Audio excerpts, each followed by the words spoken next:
Okay. All right. So what I'm doing is I'm doing it on Zoom with you guys so it could go into Big Sky.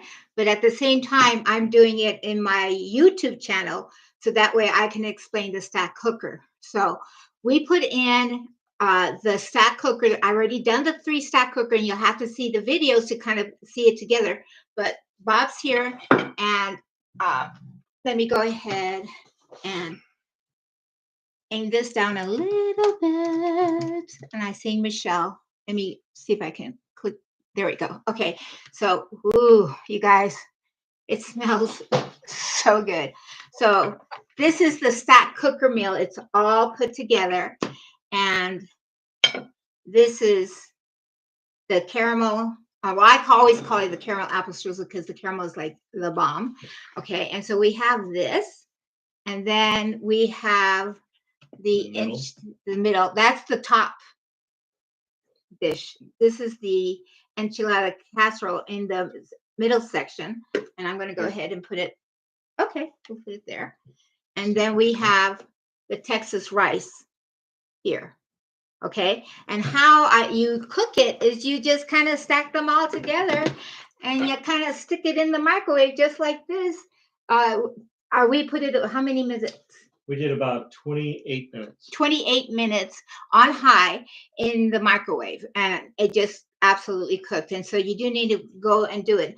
And the thing about it, if you say, well, I can definitely get into the caramel apple strudel, and I'm going to let Bob put some on the plate for us. But you're saying that's the enchilada casserole is not going to be enough to feed my family. Then what you do, you got to have more than one stack cooker.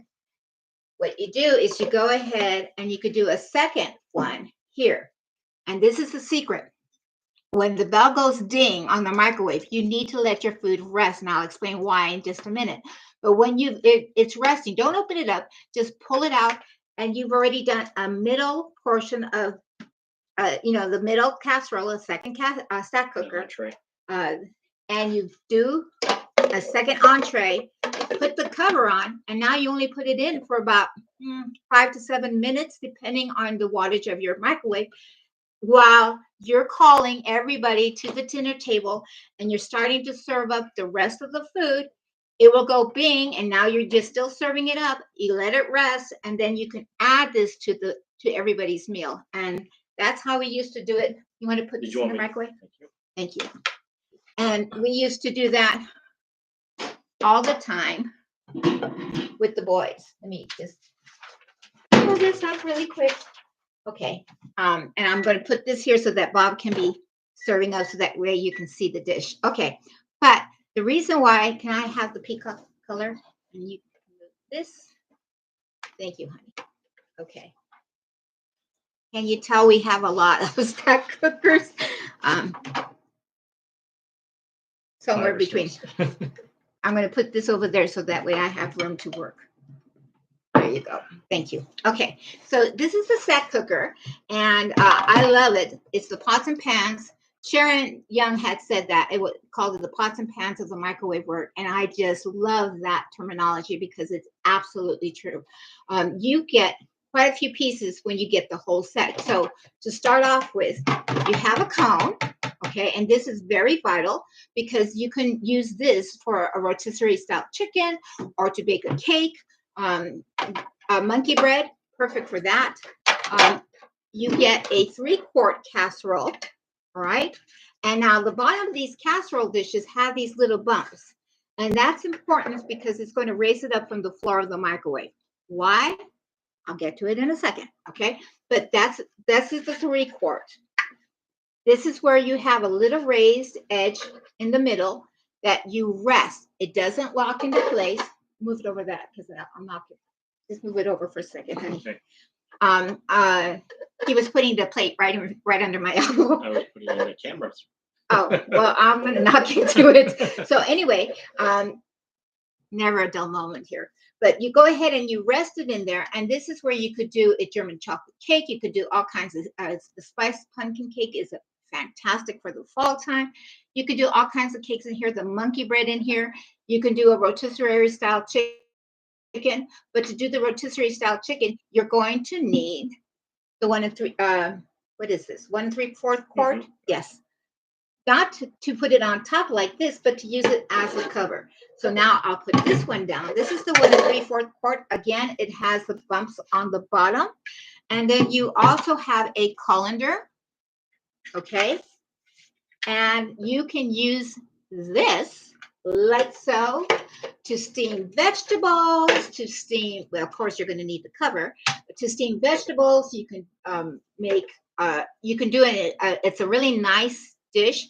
If you're doing a stack cooker meal, you can have it with it like Italian chicken things, and you have the Texas rice at the bottom, but you use the colander instead of this one, and the drippings of the chicken goes down into the Texas rice and even better. Okay, so this is the colander, and this is the one we have not cooked hamburger meat as in ground beef type thing in 20 some years. 25 years. I don't do it on the stove anymore. Why? It's going to get greasy. Why? You just put your hamburger meat in here, make a little well, use the cover. Rule of thumb is 6 minutes per pound, and all that ugly grease and the dyes that they put in, especially in the at the store ones, will be all here at the bottom, and you'll have much leaner, healthier hamburger meat.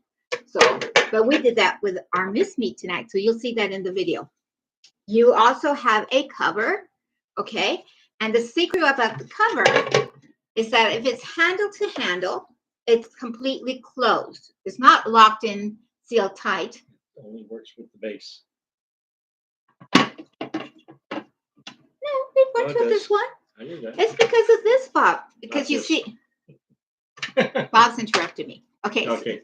So you see this?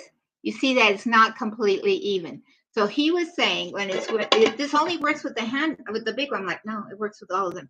Because when you have handle to handle, it is a cover seal. But when you turn it and you set it this way, now it's a cover, and you can see, can you see it? Yeah. Can you see it?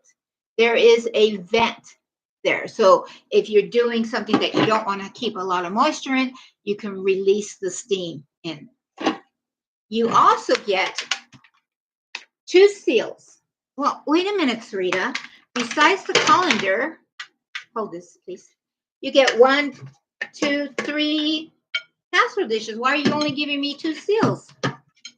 I always tell this way because I had somebody ask me that question, because the seal's not going to fit on the cover because of that venting system. So they give you 2 seals. So that way, if you have you're going to have a busy day the next day, you can actually prep your 3-course meal. Put it in this is kind of hard to do it on your chest, but you put it in the refrigerator like that. You get home, you're tired, you're stressed out, you just want to relax. The kids are going, what are we going to eat for dinner? What are we going to eat for dinner? And that's the thing I hated most when they were growing up, until I got the StackCooker, because then I could just take the seals off, voila, one inside the other, put the cover in, boom, put it in the microwave. I can sit down and relax, have a glass of iced tea or whatever, or catch up with the boys, or help them with their homework, or do whatever you need to do. And this is cooking. And then when it would ding, we would set the table, get everybody together, start dishing it out, have the second entree already in the microwave. Boom, we're eating, and I'm not stressed, and everybody's fed. And you'd be surprised. We had 4 hungry boys, Bob? Yep. And they were fed good. So this is the StackCooker. Now, why do I love the StackCooker so much? Because it does, oh, thank you. It does work perfectly. For those of you who don't know how a microwave works, it's a 6-sided metal box. Even the front is metal. It's just that it has little holes, a lot of little holes so that you can see through it. But what happens is the waves come out, all right? And the waves kind of don't actually cook the food, all right? I'm not a scientist. I don't know all the terminology. It's not the waves that cook the food. The waves make the molecules of the food start dancing. I love to dance, so I call it dancing. And they start rubbing up against each other. It's the friction that causes the heat. Now, depending on what it is, waters is not going to go as fast as something like fat. that will get more microwaves to go in and cause the friction. So while the molecules are dancing, it's cooking. Okay. Oh, we're going to leave that to sit. Okay. So while it's buzzing, it's doing this, that happens. The bell goes ding. All right. And the microwave has stopped cooking, but the molecules are having so much fun dancing that they don't realize the music is stopping. They're still cooking. All right. Most of the time, what we do is we pull it right out of the microwave. We open it up. We check on it. Oh, it's not done cooking. We close it up. What do? We stick it right back into the microwave on high. And I don't care if you're doing it on the stove, in the oven, on the outside grill, or induction cooking, fire cooking. If you double cook something, it's going to taste like rubber or dried out. And that's the problem. People don't know how to cook with the microwave. They think it's an awful thing. And you know what? That microwave, just to reheat coffee, reheat food, to do popcorn, unless you're doing it in, hold on, sorry, got some notifications that are popping up. Uh, Besides using it for popcorn, got to use our Wow popcorn maker. It's really awesome. But besides using that, the only other function that it has is being used as a clock. You guys, that's a really expensive appliance just to use as a clock and just to reheat.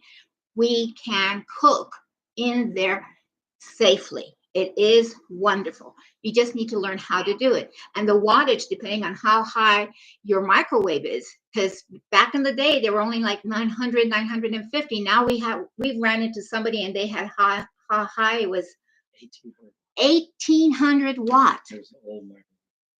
It was an old one, wasn't it? So you have to take into consideration, if it's over 1,000, you need to take, do less power, do less minutes because it's too much wattage. Because if you put in a cake and put it in for, whatever minutes, it's going to come out as a rock. So you have to adjust. And it's learning your microwave and learning how to use the microwave. And then you can do it that way. Now, just to say, I love my stack cooker. Like I said, we have five. We have five. And okay, one of them is here in our guest apartment. But we use it all the time, and one's in my kit. But it's great for the RV, great for anything. I love it. We were in the little cabin, and there was just one little what's it called, burner to use, hot plate type of thing, and she had a microwave. We had gourmet meals to do it. Now, if you ever get to see this, and it's Tupperware brings it out, buy many, because this is awesome. It is the StackCooker cookbook, and it comes out and anything, it'll give explanations of kind of what I've been saying about, but anything in the top section, you do in the top portion. Hold it. Anything in the middle section, you could do in the middle section. Anything in the bottom section, you do it there. And what you do is you can do any type of combination that you want to do. So if you don't, it's not like it's stuck on one page. You can combine it and everything else. And this is an awesome cookbook. I love you, Judy, for letting me get that one from you for my customer. I really appreciate it. But if you can, get some, because people will always want this. And I love this at all. So does anybody have any questions? I'm going to stop my YouTube because they're not going to ask me questions now. So goodbye, YouTube. Bye. Bye. Okay. I do have a question.